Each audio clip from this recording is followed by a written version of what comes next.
Au Burkina Faso, la 5e conférence des chefs d'État du G5 Sahel a refermé ses portes ce mardi 5 février à Ouagadougou.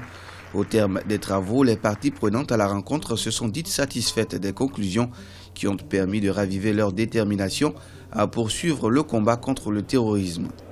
Les chefs d'État se félicitent des progrès dans l'opérationnalisation de la force conjointe et s'engagent à la rendre pleinement opérationnelle dans les meilleurs délais.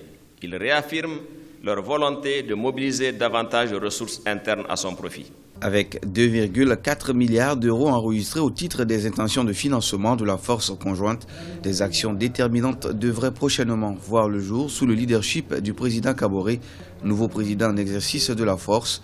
Celles-ci prendront en compte la mise en place d'institutions qui participent à la création d'un environnement propice aux services sociaux de base, toute chose qui permettra de lutter efficacement contre la radicalisation dans les zones frontalières. Malgré la modestie de ses moyens et en quelques années d'existence, le G5 Sahel s'est imposé comme une véritable force et un puissant moyen de lutte contre les menaces sécuritaires multiples.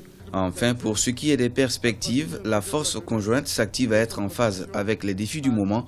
D'ores et déjà, elle peut compter avec le Japon, qui lui vient en aide avec une aide financière d'une valeur de 23 millions de dollars US, dont 2,7 millions pour le Burkina Faso.